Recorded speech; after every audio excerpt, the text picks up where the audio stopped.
Vamos dar início então aqui, pessoal. Hoje a ideia, né, do tema aí que eu trouxe para vocês é falar um pouco sobre a interdependência regional, né? Então, é um tema extremamente interessante, assim como tem sido a ideia, né, de trazer essas aulas aqui para vocês, de algo que seja realmente interessante e que seja aplicável aí no dia a dia de vocês, né?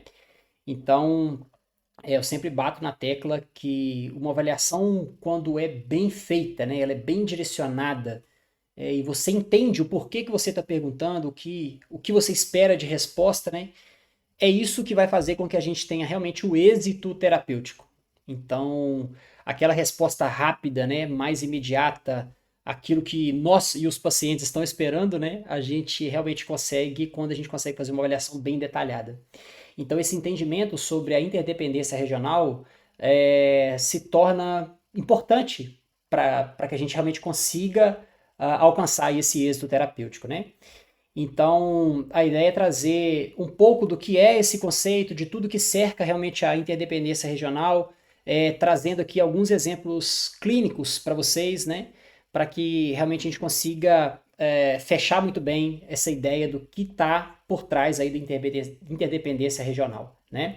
E esse entendimento vai fazer a gente compreender aquelas determinadas situações, né, que na verdade são extremamente comuns, né, extremamente comuns, que é aquele perfil de paciente que apresenta dor numa região, mas que a origem, a causa do problema vem de outras, né? Então é muito, muito interessante porque o paciente mesmo se encanta pelo processo, né? Então chega um paciente lá com uma dor no ombro, por exemplo, e você vai mexer na cervical, na torácica, ou de repente aquela dor no ombro está sendo referida de uma disfunção relacionada ao estômago. Então é algo que realmente encanta, sabe? E tudo isso tem uma explicação neurofisiológica, né? Uma explicação anatômica, então não é invenção de nada, né? Tudo isso tem realmente embasamento para o que está sendo dito. Então, quando a gente entende, a gente cerca essas possibilidades do paciente, realmente o êxito terapêutico é consequência de todo esse processo, né? Vamos lá. Então, falando de interdependência regional, né, antes da gente entrar em alguns detalhes ali, eu sempre gosto de falar de unidade de corpo e sistema tônico postural. E isso representado por essas imagens aí que realmente faz muito sentido ali pra gente, né?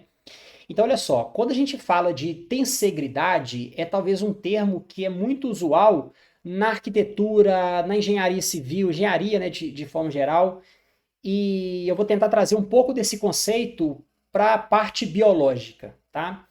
Então, se eu associar primeiro essa questão da engenharia e arquitetura, quando o profissional vai construir um prédio, uma ponte, um ginásio, ele vai ter estruturas que são rígidas, que foram feitas para sofrer pressão, compressão. E se a gente trouxer isso para o meio biológico, eu falaria aqui dos ossos, por exemplo. Mas na estrutura de uma construção civil, ele também vai ter estruturas que têm uma capacidade de sofrer tração, como por exemplo cabos de aço. E se eu trouxer isso para o meio biológico, eu estou falando de ligamentos, de músculos, de tecidos faciais de forma geral. Então eu consigo fazer uma certa analogia para que vocês consigam entender o seguinte: assim como um prédio, uma ponte tem ali estruturas de compressão e de tração, no nosso corpo também existe essa ideia, né?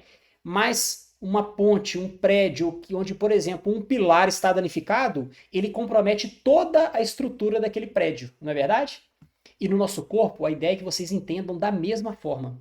Então, se eu tenho uma disfunção que se apresenta numa determinada região, ela pode provocar reações em cadeia, adaptações osteomioarticulares, fisiológicas de uma forma geral, né? E isso interferir no funcionamento de um sistema como um todo. Então, quando vocês olham essa imagem aqui, ó, que eu estou passando o mouse, né, desse senhor carregando esse material, né, que representa aqui a tensibilidade, vocês concordam comigo que esse local onde ele está palpando aqui, por exemplo, se ele puxa um desses palitos aqui, essa repercussão vai reverberar em todo um sistema. Então, se eu olho nessa imagem aqui que está no celular, se eu tenho uma disfunção que acontece aqui no pé, isso vai tracionar esse tecido, né? Então, estou falando de tecidos musculares, ligamentares. Isso vai me criar adaptações na estrutura óssea que vai modificar o padrão biomecânico de um joelho, de um quadril, e essa dor pode se manifestar lá em cima na região lombar. Ou seja, eu posso ter um problema que está sendo iniciado lá embaixo nos pés, mas o paciente me procurou no consultório porque a dor dele é lá em cima na lombar. Ou seja, para eu tratar essa dor lombar, eu preciso primeiro entender que existem essas correlações no nosso sistema como um todo e que para solucionar o problema desse indivíduo, talvez eu vou ter que mexer em várias estruturas que não na região lombar, que foi a causa do problema, né? A causa que ele me fez, que fez ele me procurar dentro do consultório. Então a gente precisa saber dessas correlações e saber que o nosso corpo é um todo, que tudo se relaciona realmente com tudo, né? E aí, quando a gente fala desse sistema tônico postural, né, desse controle postural de uma forma geral, ele é organizado por esses fatores biomecânicos, né, por fatores sensoriais, neuropsicológicos, que eles são integrados de alguma maneira, e isso forma esse único sistema, né, que é o sistema que a gente denomina ele como o sistema tônico postural. Então esse sistema que é responsável por manter a nossa postura ereta, se ajustando a esses estímulos que vêm do meio, né, interno e externo, né? Então tudo isso é organizado, né, integrado e organizado a partir de fatores biomecânicos, sensoriais e neuropsicológicos.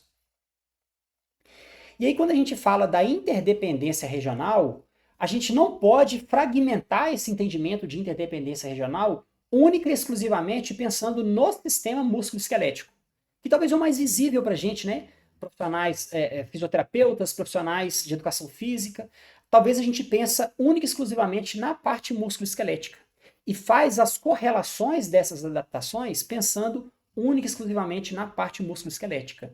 Só que o sistema músculo-esquelético ele pode ser uma porta de entrada e isso gerar repercussões na parte somatovisceral, no funcionamento das vísceras de forma geral, interferir nas questões neurofisiológicas e também nos fatores biopsicossociais.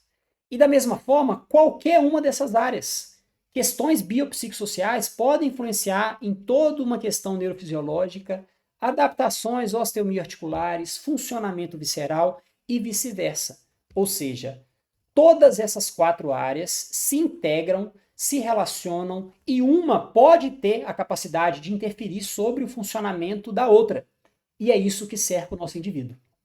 Então, quando o paciente chega no nosso consultório, a nossa linha de raciocínio, os nossos questionamentos, o que a gente tem que direcionar no nosso processo avaliativo e, posteriormente, em algumas questões que nós chamamos de hands-off, né? Orientações que esse paciente vai ter que levar para fazer esse sistema funcionar, a gente tem que enxergar esses 4 fatores principais, né, que está sendo mostrado aqui para vocês, como isso estivesse englobando esse paciente.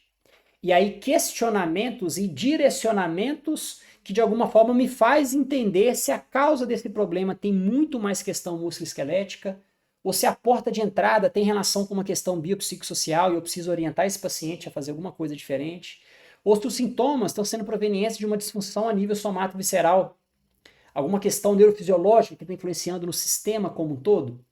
Então, tudo isso precisa ser enxergado quando eu vou avaliar esse paciente. E eu vou tentar trazer alguns insights sobre alguns desses pontos, só para ilustrar um pouco do que eu estou querendo dizer aqui para vocês. Então, fragmentando esse entendimento, inicialmente a gente vai falar da parte músculo-esquelética, tá? O sistema músculo-esquelético. Então, se eu falo da parte músculo-esquelética, eu estou falando de pé, joelho, quadril, coluna, TM, crânio, mão, cotovelo, músculo, ligamento, face. Tudo isso compõe o nosso sistema músculo-esquelético. E como foi mostrado naquela imagem inicial, né, dessa aula, se eu tenho uma disfunção que se manifesta num local, se eu tenho uma região que se apresenta alterada por algum motivo, isso tende a gerar repercussões nas estruturas que estão relacionadas a ele e até mesmo estruturas mais distantes. Nosso corpo está todo interligado, assim como foi mostrado naquela imagem que representa a tensegridade. Então as disfunções, né, os sintomas, ele pode se manifestar numa região, mas o que está causando aquele sintoma está sendo originado de uma questão mais à distância. Então, se a gente pensa em êxito terapêutico, se você foca única e exclusivamente nos sintomas, você está fadado ao fracasso terapêutico. Tá? E eu dou o exemplo do seguinte, só para ilustrar isso. Imagina um paciente que pisou num prego e o prego atravessou o pé dele. O prego está ali. Ele vai gerar dor, vai gerar inflamação, vai gerar limitação de movimento, ele vai gerar um monte de coisa. Mas vocês não concordam comigo que enquanto você não for lá e não tirar esse prego, esse paciente não melhora? Então, enquanto o prego está ali, se você está usando algum procedimento para controlar a inflamação, né, um medicamento, uma injeção, um procedimento qualquer para controlar o processo inflamatório, beleza, pode ajudar no primeiro momento. Mas enquanto você não for lá e não tirar esse prego do pé, esse paciente não vai melhorar. Então, a nossa função, enquanto profissionais da área de saúde, é saber enxergar esse indivíduo como um todo e identificar aonde está sendo a origem do problema, ou a porta de entrada principal que está causando todas as repercussões que fizeram surgir os sintomas. Então, só a partir do momento que eu tenho esse entendimento amplo do funcionamento do nosso corpo, aí sim o resultado vai ser, o tratamento vai ser muito mais preciso e o resultado vai ser muito mais rápido. Então, todos esses sistemas, eles se integram, eles se relacionam. E o local onde a dor se manifesta, na maioria das vezes, é consequência do problema e não a causa. Então, está aqui a demonstração das possibilidades para vocês, tá? Uma pincelada nisso. E tendo em vista essa explicação, eu queria trazer um exemplo clínico, um caso clínico aqui para vocês, tá? Esse foi um paciente que me procurou por apresentar uma dor na região lombar, tá? Ele apresentava uma dor irradiada até a região dos pés, e ele tinha várias questões envolvidas, tá? Desde disfunções mesmo relacionadas à parte intestinal, dificuldade no deslizamento neural, mas ele tinha uma coisa que chamava atenção, que aí eu quis trazer só essa imagem aqui para vocês, é que, olha só essa primeira imagem aqui, ó. Ele fazia um apoio unipodal e com um pequeno agachamento, ele conseguia manter um bom nível, um bom controle de tronco, tá? Um drop pélvico que existia, mas nada tão exagerado, um bom alinhamento de pé, joelho e quadril.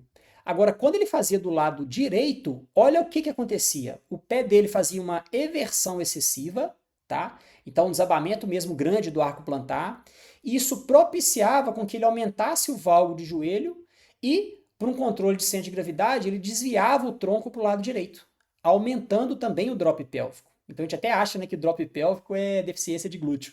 Na verdade, sim, pode ser em alguns momentos, mas a maioria dos drop pélvicos estão relacionados a um desabamento do arco plantar, a uma eversão excessiva. Então, lá embaixo no pé, gerando repercussões até aqui em cima, na região central, na região lombar. Então, com esse paciente, a gente fez várias outras abordagens, tá? A gente mexeu na parte visceral, a gente melhorou as condições de deslizamento neural, liberando todos os pontos de compressão e etc. Mas com ele, a gente também entrou com uma parte que a gente chama de biomecânica funcional, que era ensinar ele a ativação de determinados músculos que permitissem corrigir de alguma forma o seu padrão biomecânico. Então aqui, ó, só um exemplo de... A gente fez várias tarefas, tá? Mas aqui, como que ele foi avançando. Então um elástico lá no dedão, tá? No hálux, para a gente fazer uma ativação de fibular, uma melhor competência ali da região dos pés. Um elástico ao redor dos joelhos, né? Para a gente conseguir fazer uma ativação de glúteo, um melhor alinhamento desse membro inferior. E feito ativação de abdômen, explicações, né? E contatos verbais e manuais para corrigir essa posição do tronco, estimular onde que ele devia contrair e etc. E ele melhorou demais o seu padrão. Então, como uma forma de tratamento, a gente também precisou de entrar com as ativações musculares. Ou seja, a gente usou vários conceitos, várias abordagens para que esse paciente tivesse êxito. E parte desse processo, na verdade, boa parte desse processo, foi enxergar esse indivíduo como um todo.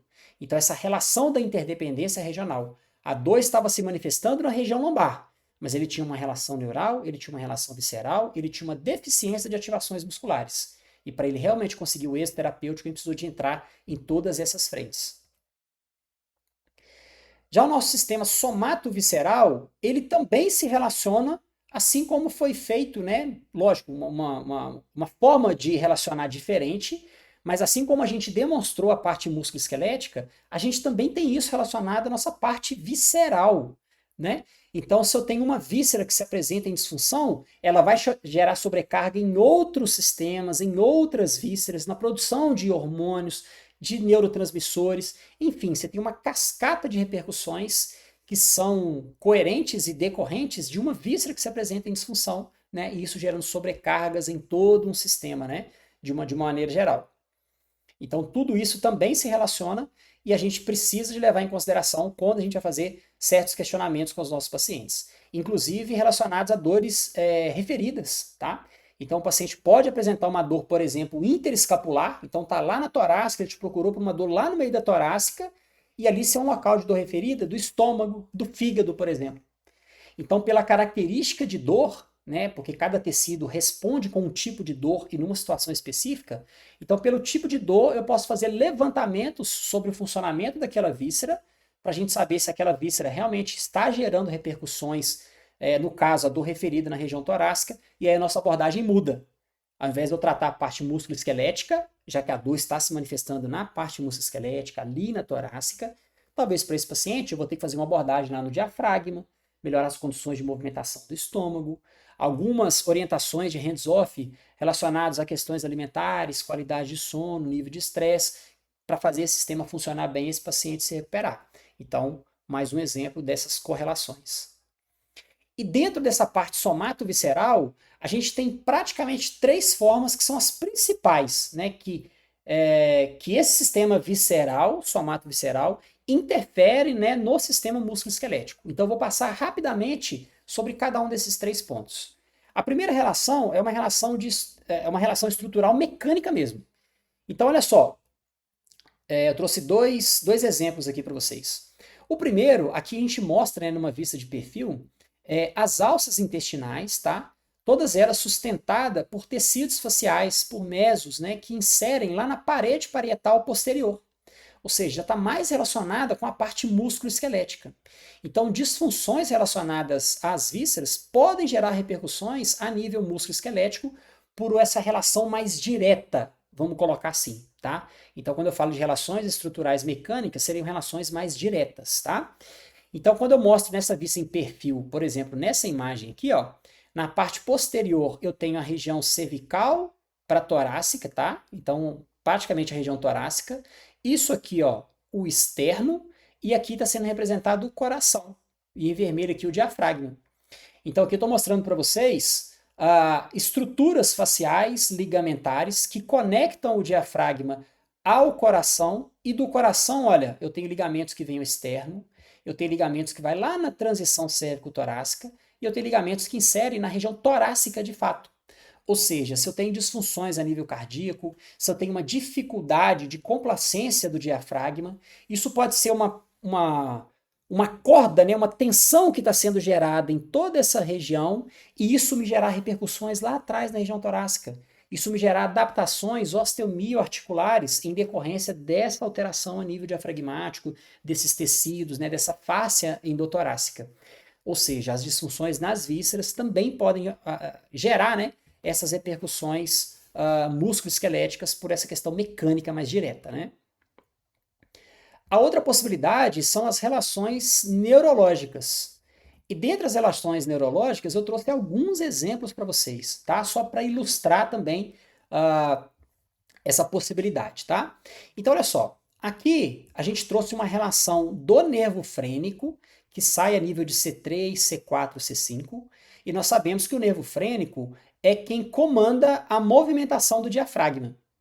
Porém, o nosso fígado, ele tem uma cápsula que recobre ele, que chama cápsula de Gleason, que ela recebe inervação do diafragma, do nervo frênico, né, que inerva o diafragma, mas também essa cápsula de Gleason. Ou seja, se eu tenho um indivíduo que apresenta disfunções a nível hepático, eu falo de disfunções a nível patológico, mas especialmente relacionada a movimento, déficit de movimento. Por um reflexo que nós chamamos de viscerossomático, isso pode acarretar sintomas que se manifestam na região mais superior, desde a região cervical como do ombro, porque daqui, também desses níveis, eu tenho todo o nosso plexo braquial, que vai fazer toda a inervação de membros superiores. Ou seja, o paciente pode ter uma dor que se manifesta no ombro direito, que tem uma relação com o fígado. Então eu tenho que fazer questionamento, sabendo dessa possibilidade, né? Durante o nosso processo avaliativo, eu tenho que fazer questionamentos para entender o funcionamento dessa parte visceral e testes específicos para saber se o fígado está gerando, né? Tá tendo um envolvimento significativo nesse sintoma que está sendo manifestado no ombro ou não. Então eu também tenho essa possibilidade, tá? Outra situação que é muito comum é o paciente que apresenta sintomas cardíacos, um infarto, por exemplo, né? E apresenta dores que se manifestam ao longo do braço, né? Quantos casos a gente vê desse tipo, né? De paciente que apresenta sintomas no braço e acha logo que é o coração, né? Então, a explicação também é essa, que a gente relaciona a funcionamento da víscera, então alguma disfunção de movimento, alguma patologia a nível visceral, e mediada pelo sistema nervoso, especialmente o sistema nervoso autônomo, ele pode manifestar sintomas na parte musculoesquelética. Então aqui está mais um exemplo do coração, através da sua inervação, né, que vai de T1 a T4, então ela pode dar sintomas que se manifestam ali na região de membro superior. Né? Então um problema cardíaco e o paciente apresentando sintomas na parte musculoesquelética. E aqui só um mapinha bem resumido, bem esquemático de alguns locais de dores referidas a nível visceral. Então o paciente pode apresentar uma dor, por exemplo, aqui na região de trapézio e ombro direito, que está sendo ocasionada, né, dor referida relacionada ao fígado e vesícula, por exemplo. Aqui, ó, o rim pode dar uma dor na região tóraco-lombar, região lombar, mas também tem um processo de irradiação, de sintomas que chegam na região de virilha. E assim para cada uma das vísceras, né? Então eu trouxe só um mapinha para a gente conseguir ilustrar isso e mais uma vez mostrando a relação de disfunções a nível visceral e o paciente apresentando sintomas na parte músculo-esquelética. E uma outra possibilidade são as relações metabólicas. Então aqui eu trouxe um exemplo de um paciente que apresenta uma disfunção de fígado e o fígado pode gerar um monte de coisa, tá? São várias possibilidades. O exemplo que eu quis trazer aqui é que uma disfunção do fígado, ele pode ter uma interferência, propiciar, né, com que esse indivíduo tenha um acúmulo de amônia circulante, então durante o processo de quebra mesmo da proteína, ele pode ter uma dificuldade em quebrar, né, todo esse processo e chegar lá na ureia, ser excretado pelo rim, etc. Mas enfim, propiciar com que tenha um nível de amônia aumentada na corrente sanguínea e ela tem uma propensão de se alojar, vou usar um termo bem simplório para ficar fácil para todo mundo entender, nos tecidos neurais. E o paciente pode, por exemplo, apresentar síndrome do túnel do carpo bilateral. E na verdade, não seja assim uma síndrome do túnel do carpo. Ela está sendo ocasionada, os sintomas característicos de síndrome do túnel do carpo, por essa alteração metabólica. Então, uma disfunção a nível hepático que provoca um aumento de amônia circulante e isso gera esses sintomas de características neurais. Então, seria uma pseudo-síndrome do túnel do carpo. Então, ela se manifesta de forma bilateral. Então, quando o sintoma se manifesta de forma bilateral, a gente pode pensar em várias coisas, mas a gente deve criar uma linha de raciocínio pensando em questões mais sistêmicas. E aqui está um exemplo disso para vocês, tá? Outra possibilidade que a gente pode citar, até relacionando com a parte neural, é o indivíduo que tem uma deficiência de vitamina B12. Então a B12 atua na sintetização da bainha de mielina e isso ajuda também na transmissão do impulso nervoso. Então pacientes que fizeram cirurgia gástricas, pacientes que fizeram cirurgia de intestino, ou que tem uma má absorção de nutrientes intestinais, né? Isso gera uma deficiência de vitamina B12, ele pode propiciar, né, com que esse indivíduo apresente sintomas de características neurais. Formigamento, dormência, alteração de sensibilidade, sensação de peso, né? Características comuns do tecido neural. Então, só para ilustrar também que as questões metabólicas também podem fazer com que esse indivíduo apresente sintomas na parte músculo-esquelética. E o sistema neurofisiológico. Então, pensando no sistema neurofisiológico, eu estou falando ali do sistema nervoso central, do eixo hipotálamo, hipófise adrenal, sistema endócrino, as gônadas, né, o sistema imunológico, esse eixo intestino-cérebro. Então, tudo isso se relaciona. Então, se eu tenho disfunções a nível hormonal, seja por aumento, por déficit, a outra estrutura, o outro sistema vai tentar compensar isso de alguma forma, ou ele vai gerar sobrecarga por deficiência de determinada substância, hormônio e etc. Né? Então, assim, todo o sistema se modifica caso eu tenha realmente alguma alteração relacionada a um sistema específico. Né? Então, a sobrecarga cai sobre várias outras regiões, outras estruturas. Aí eu falo também de parte musculoesquelética, de funcionamento visceral, de resposta funcional, de resposta, inclusive, de melhora, né, de desenvolvimento mesmo. Então, o prognóstico do paciente pode estar alterado, né, sua capacidade de recuperação pode estar alterada se eu tenho todo esse sistema também alterado. Né? Então, tudo isso também se relaciona. E outro ponto que é extremamente importante, as questões biopsicossociais. Então, quando eu falo das questões biopsicossociais, eu falo de emoções, de sentimentos, de hábitos de vida, de histórico, de crenças, de contexto social, né? Então, quando a gente fala de histórico, por exemplo, eu falo do estilo de vida que esse paciente teve, o que ele já sofreu de trauma, a forma como ele conseguiu lidar perante esses problemas, né? Numa situação de estresse, como que ele se comporta, né? Tudo isso é extremamente variável de pessoa para pessoa, né? Isso tem relação com esse histórico ao longo de toda a vida, desde a vida intrauterina até a fase adulta, a forma como ele conseguiu lidar com as situações de estresse, com as emoções de forma geral, com seus sentimentos de forma geral, porque tudo isso tem uma relação extremamente importante com o que a gente acabou de falar, da parte neurofisiológica, né? Relação com o sistema nervoso autônomo, relação com a produção de hormônios, de neurotransmissores. Então, tudo isso influencia em várias questões fisiológicas, inclusive na modulação dessa dor, né? Então, as crenças, quando o paciente realmente recebe uma informação nocebo, né, por parte aí de profissionais da saúde de forma geral, você está com essa dor porque você está com bico de papagaio, né? Eu estou usando o termo simplório, né, que eles chegam falando isso pra gente. Você está com osteópito, você tem hérnia de disco, você não pode agachar até 90 graus, você não pode abaixar. Seu filho, não pega seu filho no colo, não, que você vai travar sua coluna, você vai ter problema. Então, o histórico, a crença, as emoções, isso tudo pode potencializar demais os sintomas e fazer com que ele cronifique e dificulte muito o processo de recuperação, quanto pode ser algo que para ele consiga absorver muito bem, ele consiga fazer sentido para ele do ponto de vista positivo e o prognóstico para ele também se torna positivo. Então, quando a gente entra com o processo de educação em dor, de realmente esclarecer, mostrar para o paciente tudo isso de forma embasada cientificamente, ele entender o que está acontecendo com ele, entender o que vai ser feito com ele, o prognóstico, o passo a passo do plano terapêutico que você está propondo para ele, isso acelera demais o seu processo de recuperação.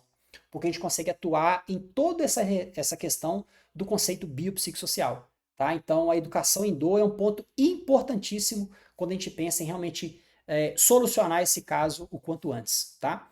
E quando a gente fala de sentimentos também, tem algumas coisas que também influenciam na parte postural de uma forma geral. Então, só dando uma outra pincelada aqui. Então, indivíduos que são mais retraídos, mais tímidos, normalmente têm uma postura mais fechada, né? Então, o ombro mais fechado, o tórax, né, uma cifose torácica, ele parece que quer se esconder, entre aspas. Agora, uma pessoa que é confiante, normalmente ela tem uma postura mais ereta, né? O peito mais aberto, a cabeça levantada. Então, até os sentimentos e emoções, isso também repercute no nosso sistema tônico postural de uma forma geral, tá? Então, só para vocês entenderem de uma forma muito simplória, tá? Alguns exemplos de como essas questões biopsicossociais também influenciam na parte musculoesquelética de forma geral, tá? Dentro das questões biopsicossociais, existem 4 fatores, né, 4 áreas aqui que eu gosto sempre de destacar. Um é a alimentação. Então, a importância de ingerir bons alimentos e hidratação. Que eu até brinco com os pacientes, eu falo que é a gasolina que a gente põe no carro, né? Então, se a gente põe uma gasolina alterada, o carro vai parar ali na frente. E no nosso corpo é exatamente igual. A diferença é que, como nós somos altamente adaptativos, e o processo de autocura é inerente ao nosso corpo, talvez os hábitos alimentares ruins não manifestem num espaço curto de tempo. Esse paciente vai pagar o preço a médio e longo prazo. Mas é extremamente importante que a gente aborde a questão da alimentação e hidratação. Outro ponto é o sono, porque se esse paciente dorme bem, ele consegue se recuperar bem daquele desgaste físico e mental que ele teve no dia e prepara ele para o dia seguinte. E eu falo que isso é fácil perceber, né? Porque dorme uma noite mal, para você ver. O dia seguinte o corpo não responde bem, né, do ponto de vista físico. O nosso raciocínio fica muito mais lento, né? Então, imagina um paciente que não dorme bem por um longo período, né? Então o corpo não consegue recuperar daquele desgaste, daquela demanda que ele está tendo. Então ele vai manifestar sintomas, né, que podem estar sendo provenientes de um déficit de recuperação. Então, pensando no êxito terapêutico, ele também precisa de receber orientações em relação ao sono. A gente precisa de ajustar essas questões do sono. Outro ponto é o estresse, que hoje é o campeão para 110% das pessoas, né? Então, estresse é a palavra que engloba tudo, né? Mas é estresse físico, estresse emocional, a forma como ele lidar com os problemas, ansiedade, etc, né?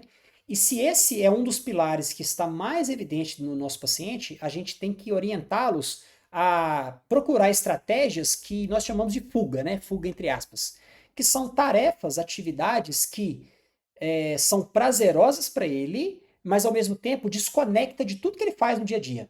Ele vai esquecer de trabalho, ele esquece de família, ele esquece de tudo. Esquece que tem conta para pagar, né?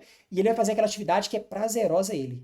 Porque quando ele desconecta de tudo isso, aí ele entra naquele processo neurofisiológico de produzir hormônios, de produzir neurotransmissores, né? De sensação de bem-estar, de querer voltar ali de novo, e ele desconecta daquilo que ele faz. Então ele ajuda a regular todo esse sistema quando ele tem essas fugas, né? E é uma atividade física, é ler um livro, é viajar, enfim, vou desenhar, vou tocar um violão, sei lá, fazer qualquer coisa, né? E esse é um pilar interessante, porque acho que todos vocês já tiveram casos disso, né? De um paciente que apresenta, por exemplo, uma dor lombar que está ali há não sei quantos anos, é uma dor que se repete o tempo inteiro, e ele fala: Ó, eu viajei para a praia, rapaz, mas eu não tive dor nenhuma, eu fiquei os dias todos na praia, uma beleza, zero de dor. Voltei para cá, nossa, a dor voltou tudo de novo. Eles até falam pra gente, né? Nossa senhora, eu tô achando que eu tenho que morar na praia, eu tenho que mudar pra praia, porque lá eu não tenho dor nenhuma. Na verdade, o que que ele fez? Ele foi pra praia, ele desconectou de tudo que ele faz aqui.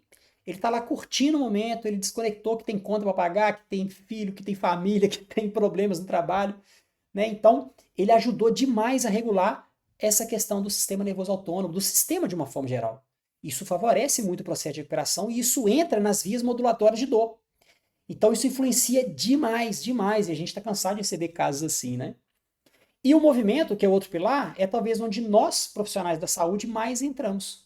Porque esse paciente pode ter esses pilares todos equilibrados, mas de repente a dor que ele tem é por um movimento que não está acontecendo bem numa estrutura anatômica qualquer, numa articulação que está presa, um nervo que não desliza bem, uma cicatriz que está muito aderida, gerando compensações e adaptações dali para cima. Então, movimento, que aí sim a gente entra com o conhecimento que a gente tem de base ali, né? Que é clássico ali para nós.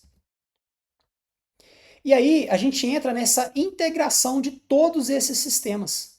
Então, não tem como eu atender um paciente pensando realmente em solucionar o problema dele o mais rápido possível, sem saber que existe essa relação entre o sistema musculoesquelético, somato visceral, neurofisiológico e biopsicossocial. Então, o nosso indivíduo, ele é cercado por todos esses sistemas. E durante o nosso processo avaliativo, a gente tem que ter ferramentas que me permitam entender o que está acontecendo com esse paciente. O que está sendo a causa, a porta de entrada que fez com que ele desenvolvesse aquele sintoma. E na maioria esmagadora dos casos, o local onde a dor se manifesta não é a causa do problema. Ali é a consequência de uma adaptação que está vindo de várias outras questões. Então, aquele local onde manifesta os sintomas normalmente está sendo sobrecarregado por alterações diversas. Aí o paciente fala: eu fiz o agachamento, eu senti a dor. Isso aqui é porque eu faço esforço repetitivo. Isso aqui é porque... Aí você vai perguntar a ele: é um paciente que vive estressado, um paciente que dorme mal demais, é um paciente que faz uso de N medicamentos, o paciente tem queimação de estômago, tem refluxo, o intestino dele não funciona mal, ele trabalha sentado o dia inteiro. Aí o problema do ombro dele é porque ele mexe no computador o dia inteiro. Ele faz o mesmo movimento o dia inteiro.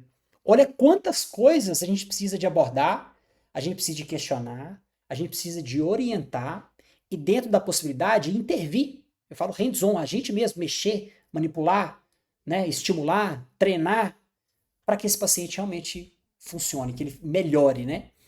E quando a gente entende todas essas questões que cercam o indivíduo, até quando a gente vai explicar isso para o paciente, dessas correlações, o paciente já adere ao tratamento.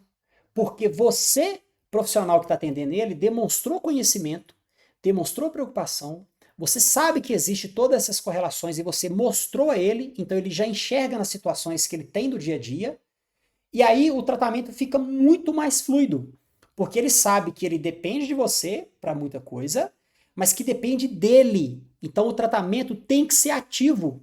O paciente tem que fazer o que a gente propõe, né, em termos de movimentos específicos, mobilidade, ativação e etc.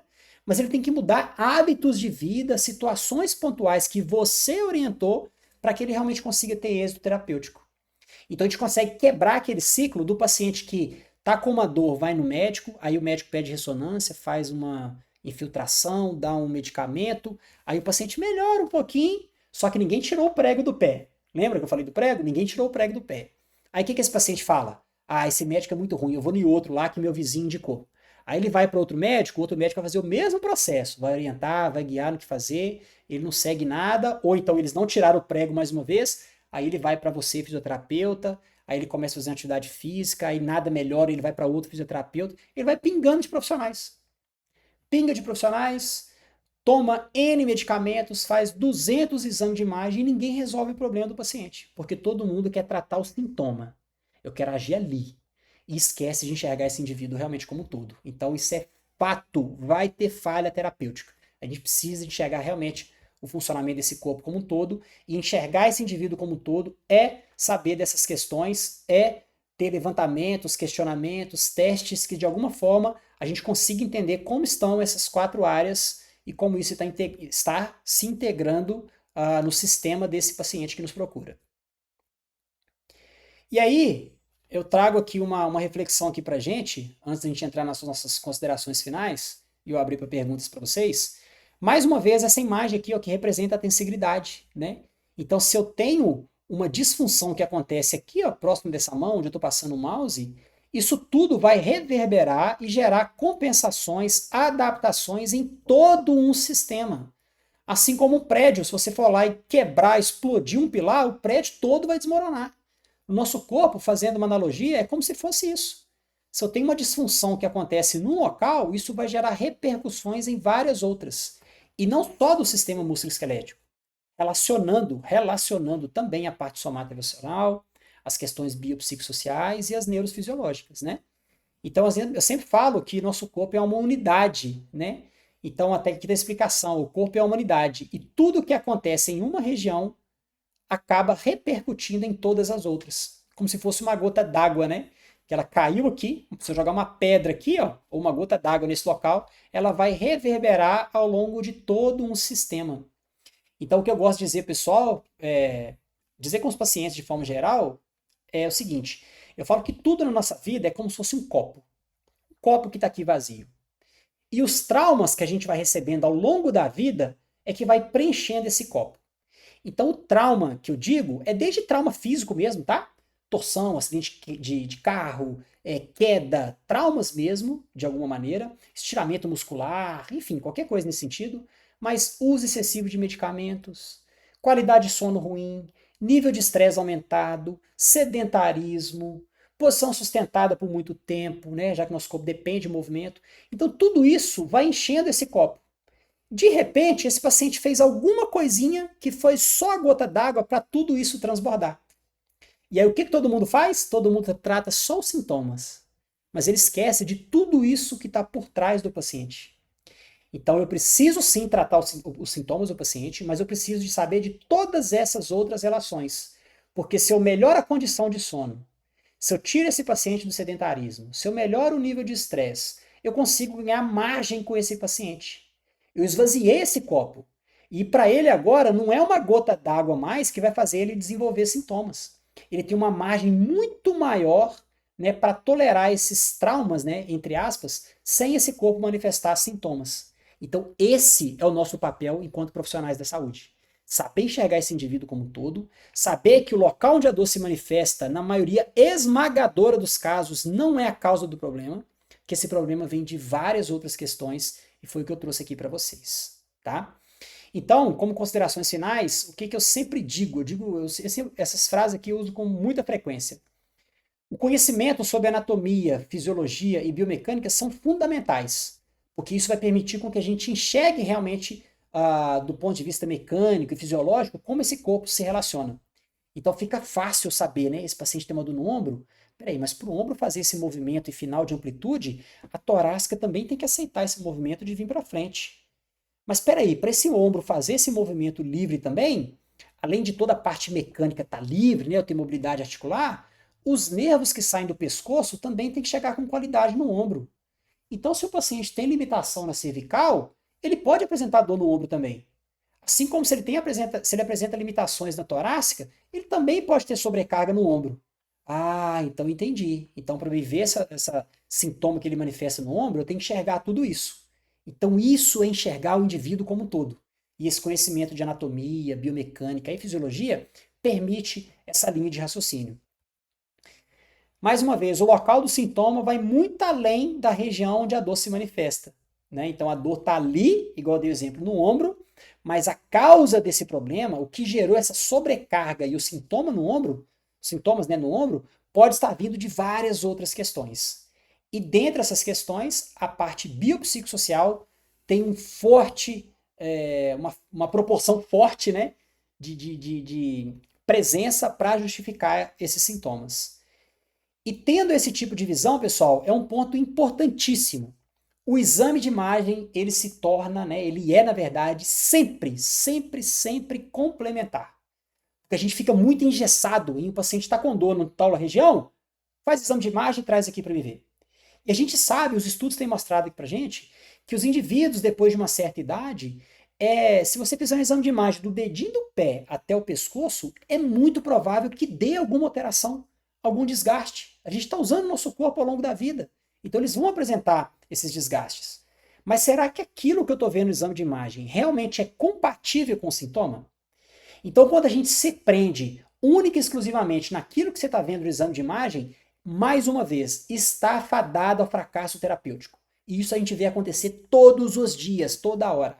O paciente vai no médico, ele pede um exame de imagem, ele vai em outro, ele pede outro exame de imagem, aí identifica uma bursite, uma tendinite, uma artrosezinha qualquer, e o paciente nunca melhora.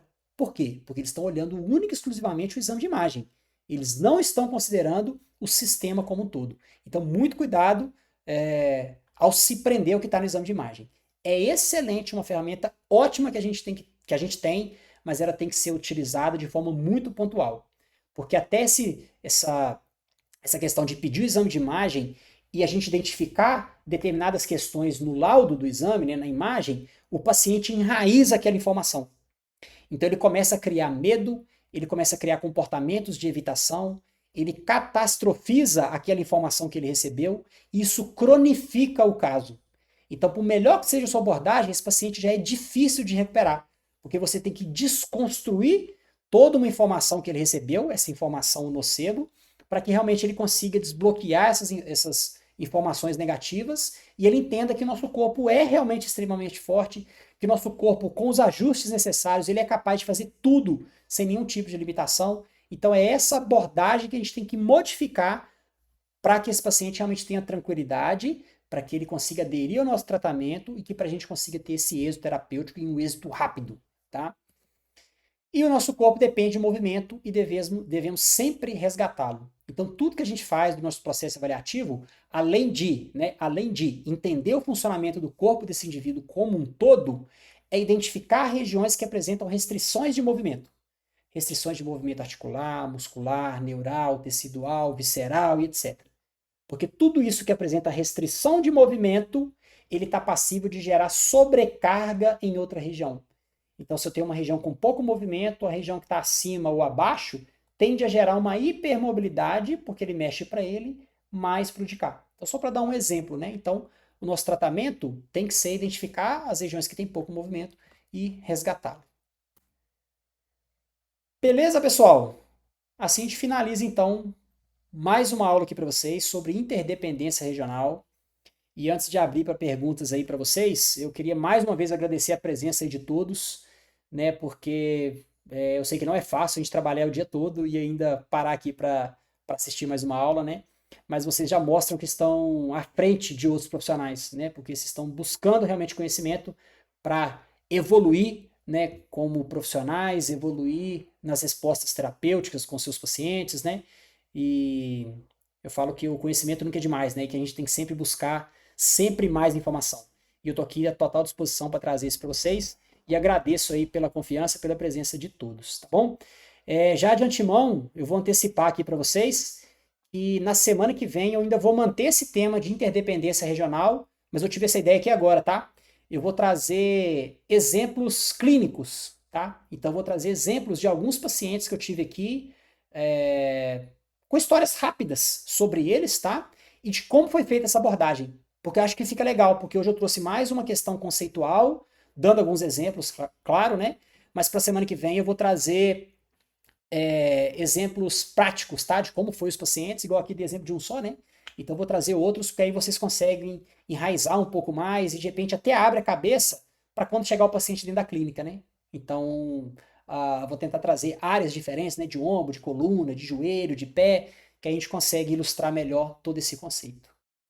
Beleza, pessoal? Obrigado mais uma vez pela presença de todos vocês e deixo à disposição caso vocês tenham alguma pergunta para fazer aí, tá bom? Tô olhando de lado aqui que eu tô com outra tela aberta.